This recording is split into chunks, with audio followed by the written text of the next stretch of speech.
고향이라는 반대말에 타향이라는 말이 있습니다. 교회 걸음에 관하여 말하면 교회는 하나님 나라의 고향을 갖고 그리고 지상을 여행하는 무리이니까 지상의 여로는 고향을 떠난 타향의 여행이고 시련 속을 걷는 것입니다. 오늘 아침은 고향에 들어가기 전에 타향에 사는 하나님의 백성의 걸음에 관하여 말씀으로부터 배우고 싶습니다. 예레미야서 29장은 멀리 타향으로 데려가져 버린 바벨론 1차 포로된 사람들에게 예레미야가 편지를 써 보낸 것과 그 편지 내용을 전하고 있습니다. 3절을 보면 새 번역으로 읽겠습니다. 이 편지는 유다 왕 시드기야가 바벨로니아 왕 느부갓네살에게 보낸 사반의 아들 엘리사와 힐기야의 아들 그마레를 시켜 바벨로니아로 전달하였다. 우리가 통상 읽는 성경은 유다의 왕 시드기야가 바벨론으로 보내어 바벨론의 왕 느부갓네살에게로 가게 한 사반의 아들 엘라사와 힐기야의 아들 그마랴 편으로 말하되 라고 기록되어 있습니다. 본문을 보면은 편지라는 단어가 확실히 나오더라고요. 유다의 왕 시드기야, 이 사람은 여호야김 왕의 형제입니다. 여호야김 왕이 젊어서 죽고 그 뒤를 이은 아들 여호야김이 바벨론에 연행된 후 유다 왕국의 최후의 왕이 되었습니다. 시드기야. 그러니까 여호야김의 아저씨가 되는 거예요. 작은 아버지겠지요. 그런 그가 고위 관료인 사자 두 사람을 느부갓네살에게로 파견하지 않으면 안 되었습니다. 그것은 아마 그 직전에 일어난 반란에 관하여 해명하지 않으면 안 되었기 때문입니다. 기원전 597년 장로, 제사장, 예언자들 그리고 왕과 태후, 왕후라고 나와 있는데 본문은 태후입니다. 전 왕의 어머니예요. 전 왕의 부인인, 그러니까 왕의 어머니가 됩니다. 기능공과 토공 등이 바벨론으로 데려가져 버렸습니다. 열왕기하 24장 8절 이하에 자세히 나옵니다. 그 4년 후 597년부터 4년 지난 후에 바벨로니아 제국에 대한 반란이 일어났던 겁니다. 그것은 유다뿐만 아니라 바벨론 제국의 예속을 강요당한 주변 여러 나라의 사자들이 예루살렘에 모여 27장 2절 이후를 보면 나와 있어요. 예레미야서. 공동 모의를 한 반란이고 그 시대의 국제적인 일대 사건이었습니다. 예루살렘에도 또 바벨론의 포로로 잡혀간 사람들 사이에도 저항을 선동하는 인물이 출현하여 저항에 이끌린 사람들이 있었던 것 같습니다.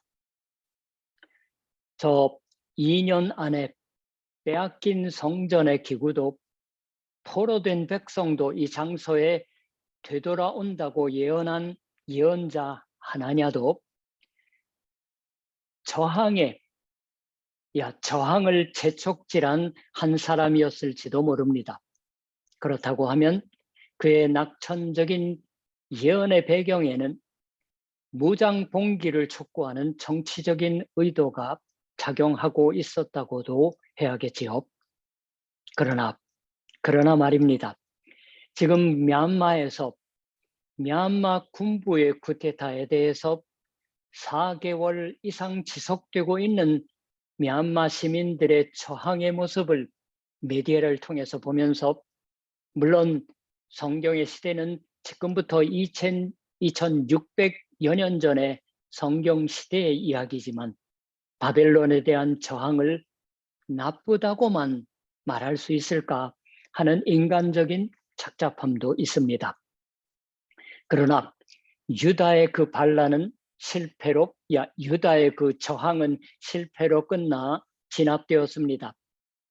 느부갓네살에 의해서 수모자들이 처형되고 유다 왕 시드기야는 새삼 충성을 입증하기 위해서 두 사람의 특사를 파견하지 않으면 안 되었습니다.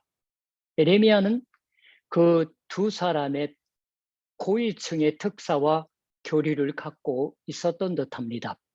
포로된 백성 전원에게 보내는 편지를 그들에게 맡겨서 바벨론에 보냈습니다. 고향을 떠나 이제 예루살렘 성전에서의 예배를 할 수가 없는 타향에 있는 사람들에게 대해 아직 2차 포로가 잡혀가기 전이니까 예루살렘은 남아 있습니다. 예레미야는 하나님의 말씀을 전했습니다. 그 내용은 현대 세계를 하나님 나라를 고향으로 갖고서 타향으로서 현대 세계를 여행하는 교회에게 있어서 들어야 할 하나님의 말씀을 내포하고 있습니다. 예레미야가 전한 하나님의 말씀은 이러합니다. 너희는 집을 짓고 거기서 살며 텃밭을 만들고 그 열매를 먹으라.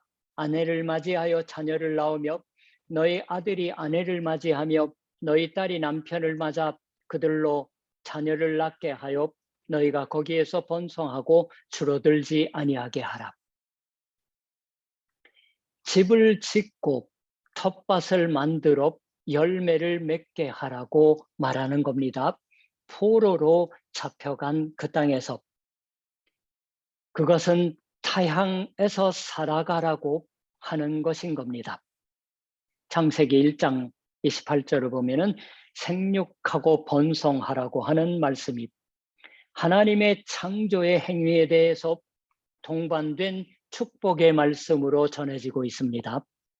예레미야는 포로되어서 타향에 있는 사람들에게 저항이 아니라 또한 저항이 무너진 후 절망으로 말미암아 몸을 망치지 말고 살아가라. 게다가 적극적으로 살아가라고 하는 하나님의 말씀을 전하여 타향에서 살아가는 자에 대한 하나님의 축복의 말씀을 전했습니다. 우리 교회도 또한 역시 고향을 떠난 타향에 있어서 신앙생활이 시련도 되고 또 때로는 방해를 받는 환경 속에서 살아가라고 권면되고 명령받고 있다고 이해되어야 하지 않을까요? 게다가 정정걸음과 발돋움으로 지나치는 생활 방식이 아니라 안주해 집을 짓고 과일나무를 심어 그걸 먹고 그리고 가정을 이뤄 아들, 딸을 키우는 식으로 살아가도록 하라. 인구를 줄어들지 않게 하고 번성하면서 살아가라고 말씀됩니다. 그것은 다양하게 살아가는 하나님의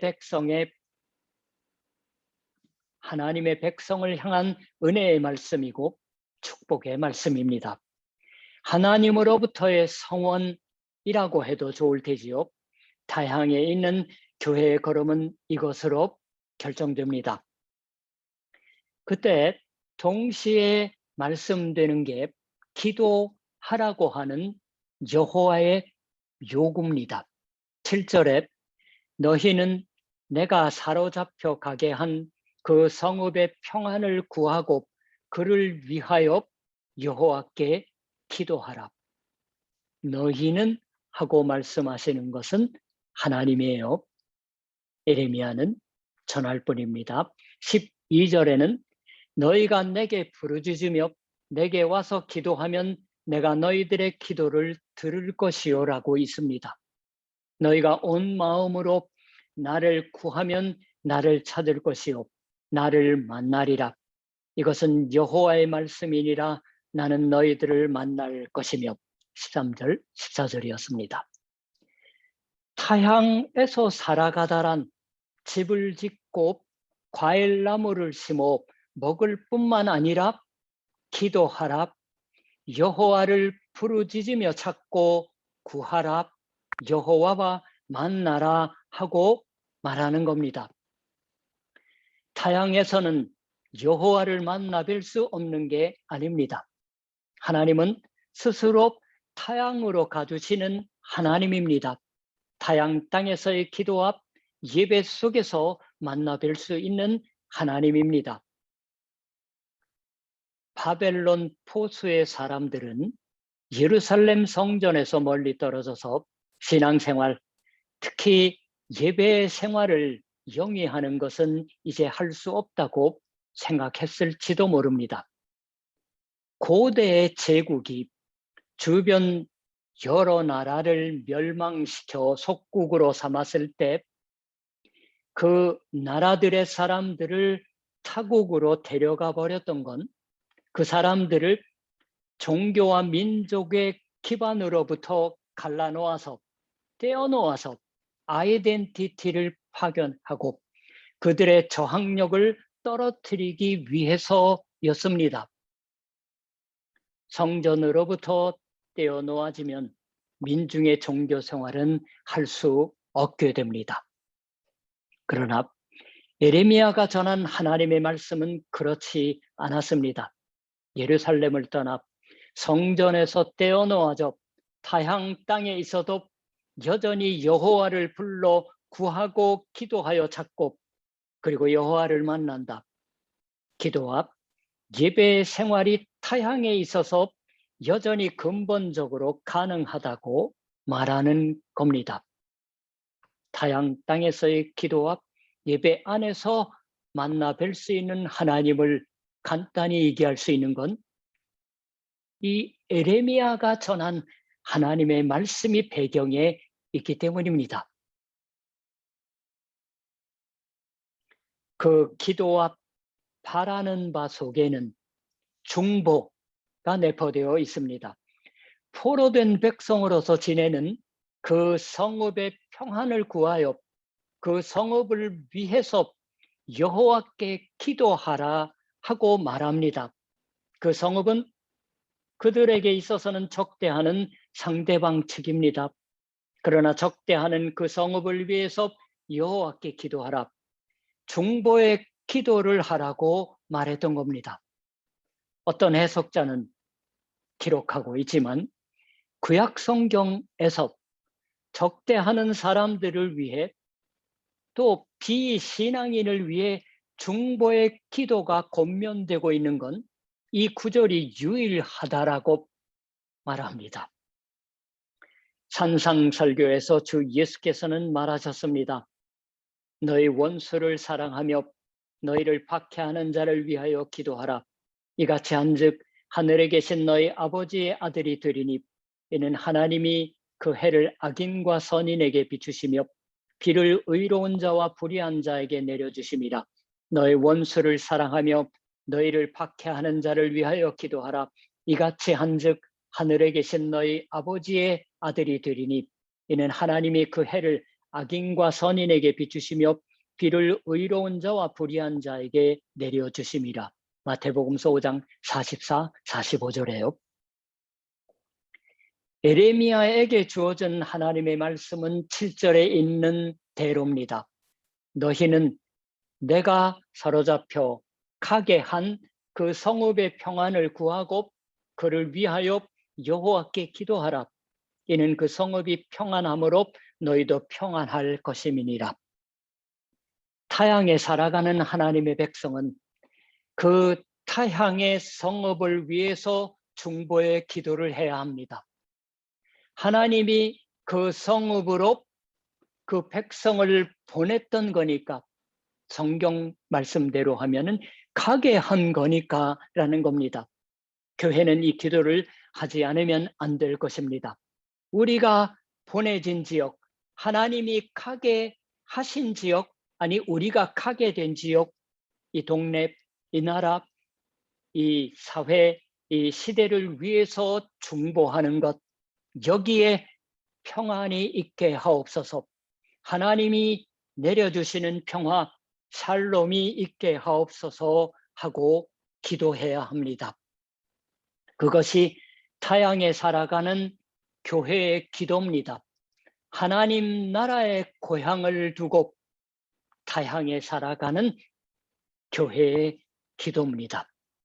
이 동네, 이 사회, 이 나라는 하나님의 나라는 아닙니다.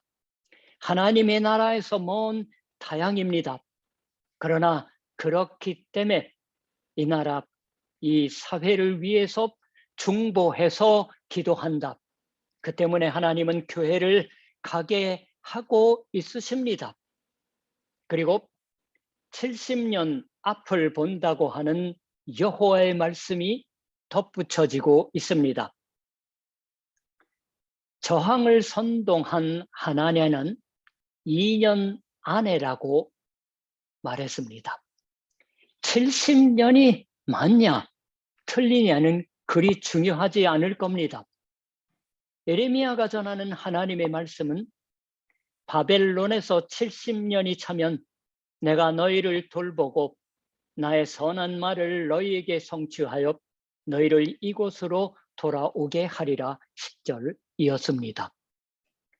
70년 25장 11절에도 나와 있는 70년은 긴 시간입니다. 또 완전수라고도 말합니다.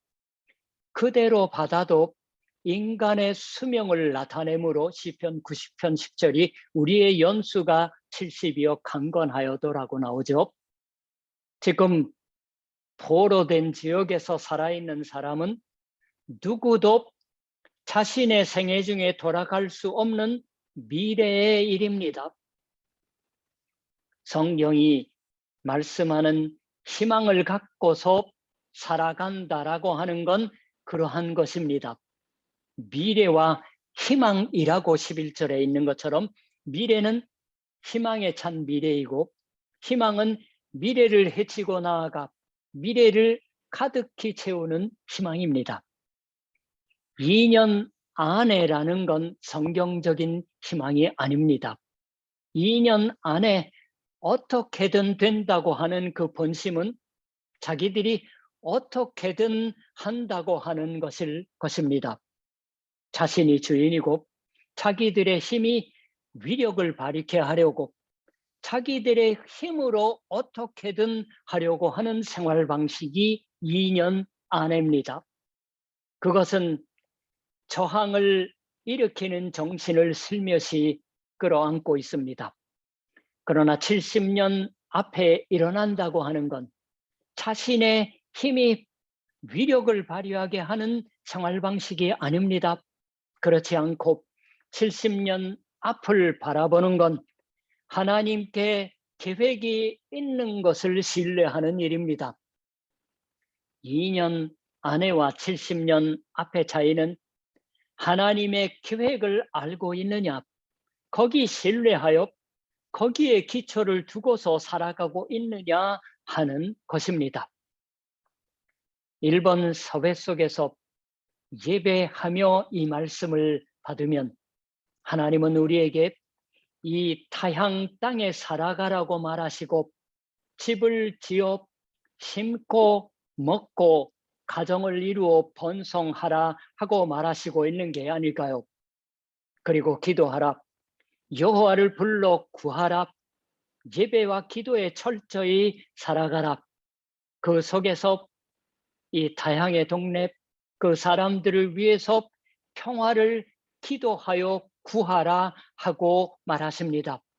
우리의 기도 속에 이 나라, 이 사회를 위해서 평화를 기도하는 기도가 결여되지 않도록 하지 않으면 안 될 것입니다. 그리고 하나님의 계획을 믿어서 미래와 희망을 하나님의 그 계획에 맡기어서 확신을 갖는 것입니다. 너희를 향한 나의 생각을 내가 아나니, 세번역은 너희를 두고 계획하고 있는 일들은 오직 나만이 알고 있다라고 여호와는 말하십니다. 하나님이 우리를 위해서 세워주시고 있는 계획이 있습니다. 70년 앞을 보는 희망은 하나님의 그 계획에 신뢰하여 지금을 살아갑니다. 그리고 기도하여 중보하고 하나님과 만나는 신앙생활에 기쁨을 찾아내어 똑바로 나아갈 수가 있게 하여 주십니다. 기도합시다. 만군의 여호와여, 예언자 에레미야가 늘 기도로 부른 하나님, 우리 주 예수 그리스도의 아버지 이름입니다. 우리가 하나님 나라의 고향을 갖고 이 지상을 살아가지만 실제로 스쿠바 동경교회에 속하게 하여 주신 하나님의 많은 자녀들이 태어난 고향을 떠나 타향인 일본에서 살고 있습니다. 우리가 살고 있는, 아니 하나님이 오게 하신 이 사회를 위하여 참된 평안을 기도하는 우리의 열심이 끊이지 않게 하옵소서. 하나님의 놀라우신 70년 후에 그 계획을 신뢰하여 오로지 예레미야 예언자가 전해준 말씀처럼 살아가게만 하여 주시옵소서. 예수님의 이름으로 기도드립니다. 아멘.